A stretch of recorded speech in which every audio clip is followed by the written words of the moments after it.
To be completely honest with you, most of us are still operating from this oversimplified, primitive understanding of the universe at large. Part of this primitive understanding is that most of us expect the universe at large, what many people call God or Source, to not only be all-knowing, but also to be able to control everything in existence, as if everything in existence was just a chess piece that's being played as a part of a greater plan that has already been decided upon. Now, if you look at that understanding, that primitive understanding that many of us have of the universe, it closely matches the relationship that many of us have with our parents when we're 3 years old. We essentially take that relationship we had with our primary authority figures and we project it out over the universe.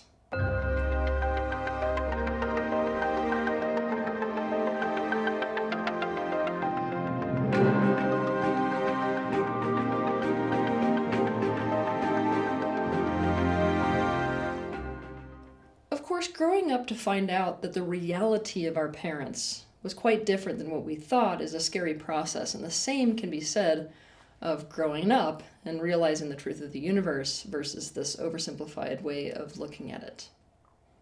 When we imagine that the universe can control everything in existence, we imagine that if the universe loved us, it would sense what we desire and it would make that happen for us. And if it doesn't make that happen for us, we make it mean the same thing it meant with our parents. That somehow we have displeased the universe, or what we call God or Source. Otherwise, this wouldn't be happening. Essentially, for the sake of today's conversation, I need you to recognize in yourself this expectation that because God or Source or the universe, whatever you want to call it, can control everything in existence, or so you think, that it can and will sense your desires, and therefore can and should bring those desires to you. Make them manifest. Keep in mind that this is especially true for the things that we ourselves feel particularly powerless to creating for ourselves, or to manifesting, or to becoming a vibrational match to. For example, if you've experienced people betraying you, you may think that the universe can and should simply bring people to you who will never betray you. Or if you experienced failure, the universe can and should bring you success. Or if you experienced being taken for granted, the universe can and should bring you a life where instead you are deeply valued and appreciated. Because of this expectation, we become very upset when instead of finding ourselves in the opposite wanted experience, we find ourselves in yet another repeat of the painful situation, that unwanted experience. And guess what? Each and every one of us will find ourselves in repeat situations. Finding ourselves in repeat situations is especially painful when that repeat situation is something that was unwanted in the first place, when what we want is the exact opposite. We are in this place of, I never ever want this to happen again, and yet, here it is happening again. This does not happen because the universe has a personal bone to pick with you or because you're getting punished. It has to do with the nature of the law of mirroring. Many people call this the law of attraction, one of the governing laws that governs your time-space reality. It also happens because of the nature of expansion. So let's dive into why this happens, why repeat situations happen in your life.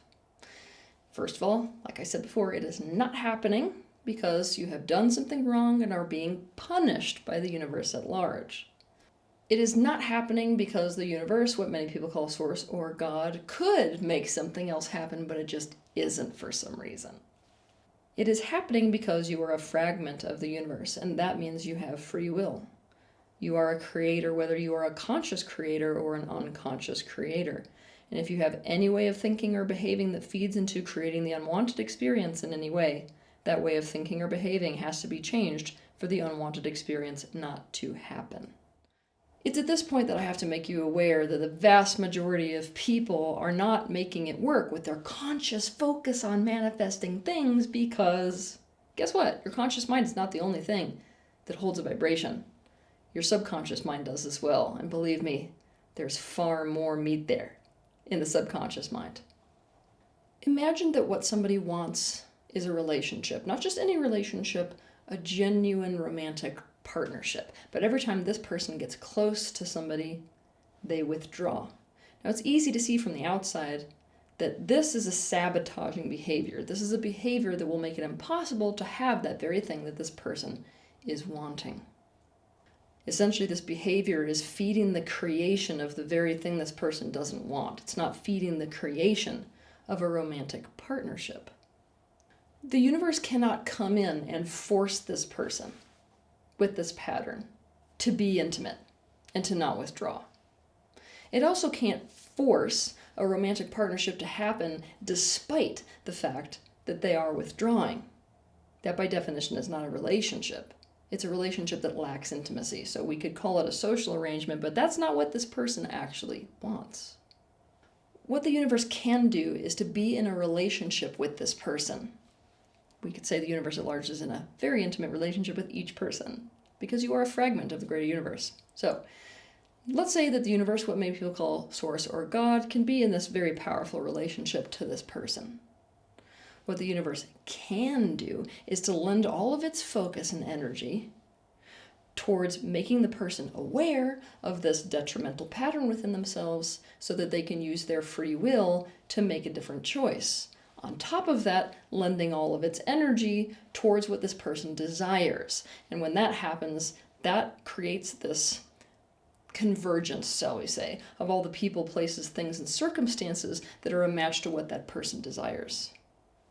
Therefore, using this previous example that I was just giving, the universe cannot come in and just make it happen that this person is in a good relationship. Instead, this person has to recognize that detrimental pattern of withdrawal, use their free will to consciously make a pattern change so as to bring about, create, or manifest, or be a match to, whatever you want to say, the relationship that they are wanting. And when this happens, we could say that this person is in a true state of self-empowerment. Now, if the universe truly loves you, it wants you to be in a state of personal empowerment, not to be just sort of sitting there at the mercy of everything else, including itself. I have said before that to heal is to experience the opposite. If you're interested in seeing that, you can look at the video that I did that's called What is Healing?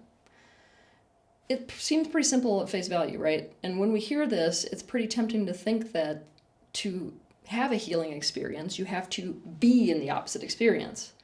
However, this is not always the case. Sometimes the most healing thing is for us to be in the same situation, but to see it from a different perspective, make a different decision, and take a different action. When we have a pattern, a way of thinking or behaving that lends its energy to creating what we don't want, it is likely that we will find ourselves in a repeat. This is a variation of the same situation all over again, and that it is not meant to re-traumatize us. Instead, it is a huge healing opportunity. Look, I know when I say that something's a healing opportunity, many of you are like, oh my God, I can't deal with this in the self-help industry anymore. When people look at me as suffering as I am right now and say, it's an opportunity for healing. But stick with me here for a minute. I know it's not going to feel good, but stick with me. Potentially the most healing thing is to become more aware, and by doing so to change a pattern, a way of thinking or behaving that is in fact lending to the creation and therefore continuous repeat of that very unwanted experience. And that getting into the healed state, the opposite wanted experience, is contingent upon us changing that way of thinking or behaving. So we could say that the way we are thinking and behaving is lending its energy to the recreation of that unwanted experience. And at the same time, the most healing opportunity could very well be the repeat of that experience. So that you can understand this concept in a concrete way, I'm going to give you a concrete example. Let's look at Jane. Jane was born into a dysfunctional family dynamic in a Southern Baptist community, and her family was not Baptist. She was not only made the scapegoat of her family, she was also made the scapegoat of her entire community. Jane longs to be a part of a close-knit group of people who see her goodness and who take responsibility for their own insecurities. And we could say that for Jane to be healed, that's exactly what she needs to experience. But what if I told you that it is actually a vibrational impossibility to put Jane into an experience where that is what she experiences? because of the way that she thinks, the decisions she makes, and the way that she behaves. And to the flip side, what if I told you that in the hypothetical situation where we could control all of that and put her into that situation, it wouldn't actually be the best thing for her?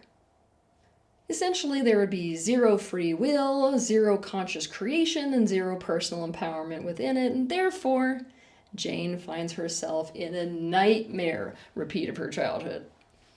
Jane has formed a very close-knit group of friends who all decided to live together in an artist colony. One of the other women in the colony, Beth, is very intimidated by Jane. She feels Jane is a superior artist. She hates the way that her boyfriend acts around Jane, and as a result, Beth started to see Jane as a threat. Because of this, she began to triangulate the other members of the colony against Jane, and it worked. Here's some of the reasons why it worked. One member of the colony recognized that Beth has been a part of this colony way, way longer than Jane.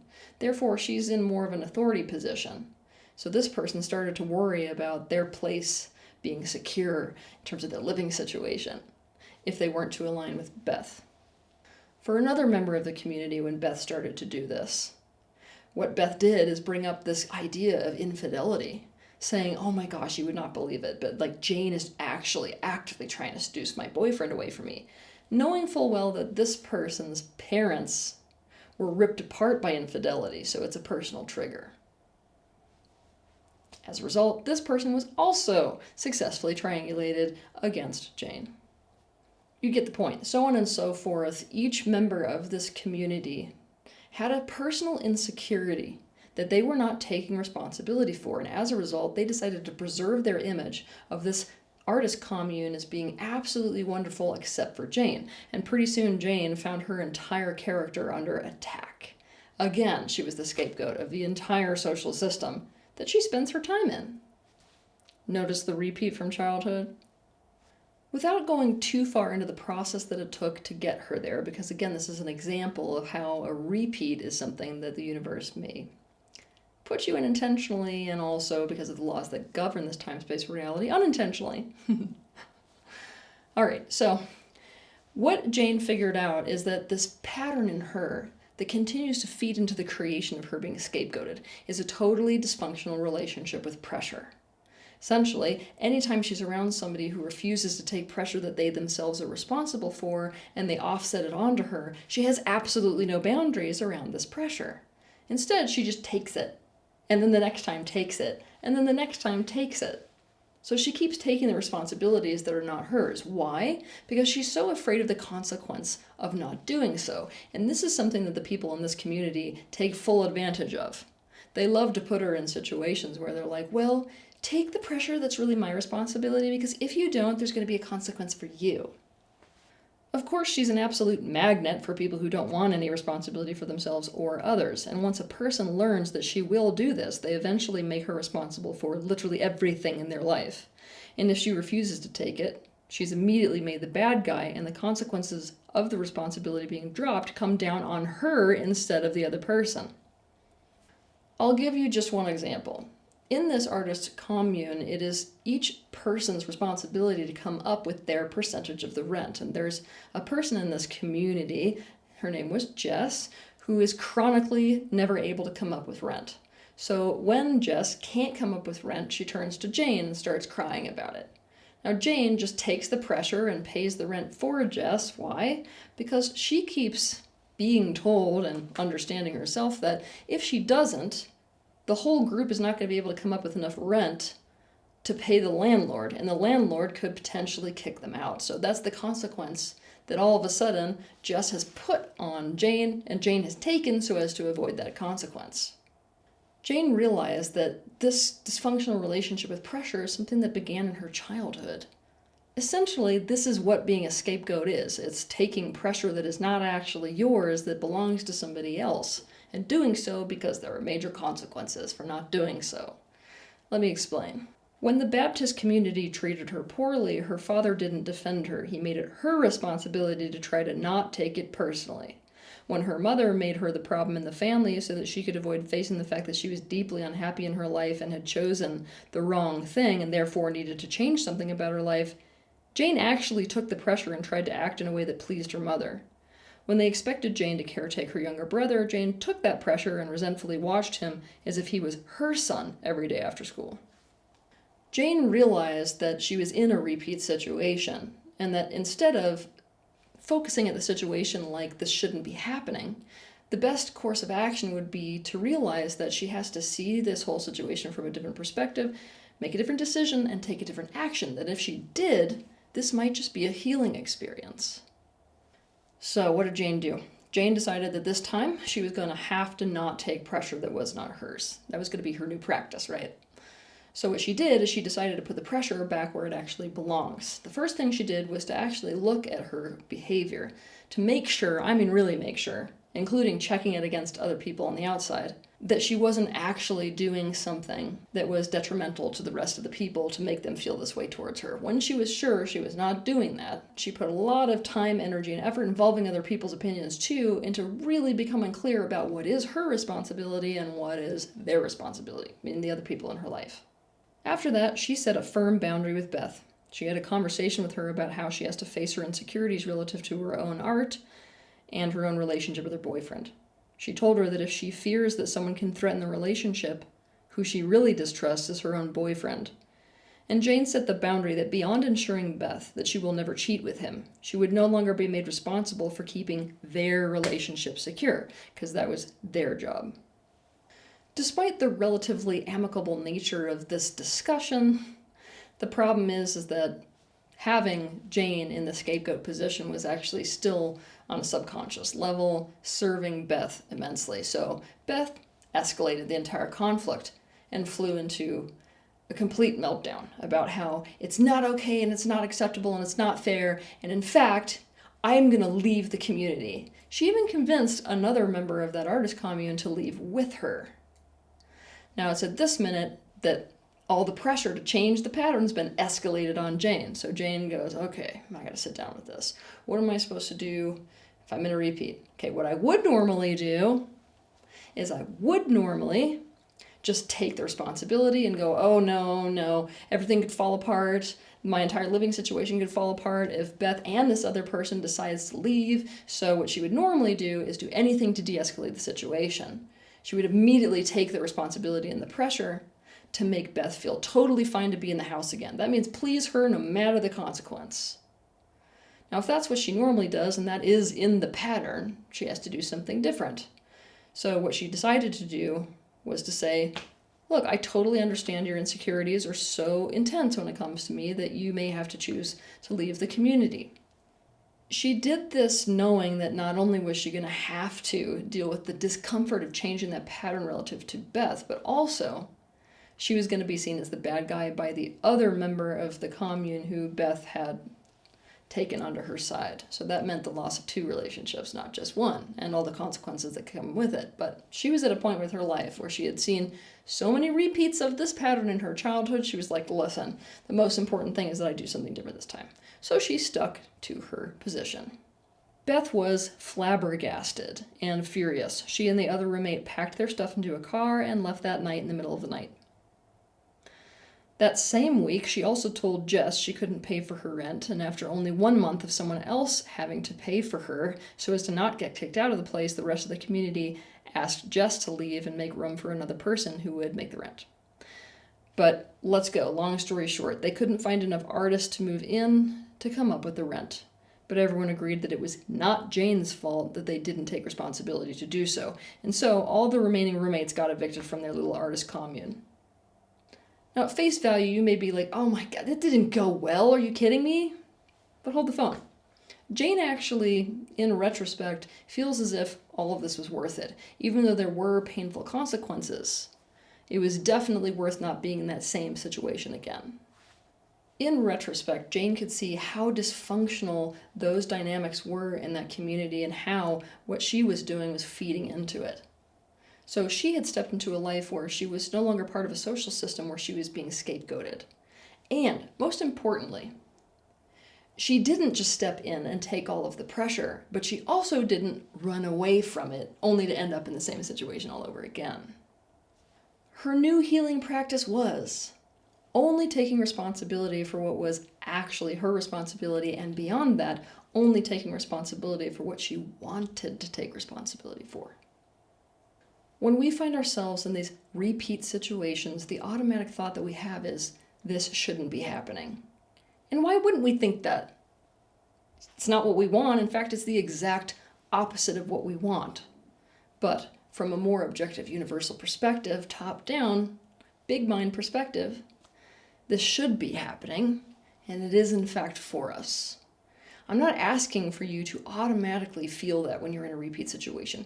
To be honest, it's not going to happen. You're going to get into it and it's going to be so painful you're not going to be able to think about that. But when you can take a breath enough to hear this message, I want you to understand that these repeat situations are the healing experience. And you got to think about, how might they be healing? You have not gone backwards. You have remanifested / been put in a healing experience where the healing thing, whether you recognize it or not, is to change the thoughts, behaviors, habits, and actions that make you a match to and bring about that unwanted thing in the first place. You are meant to learn what it takes to lend your energy to the creation of the opposite wanted thing. What you are meant to do is to employ your free will to change those detrimental patterns so that the only next step there is on the road to healed, the healing step, is to experience that thing that you are genuinely wanting. Have a good week. If you liked this video, be sure to hit the like button, subscribe to my channel, and consider sharing this video with your friends. You can also click on the bell icon to be notified of the next time that I post a video. I want to thank you personally for the bravery that you have to step into awareness. I'll see you in the next video.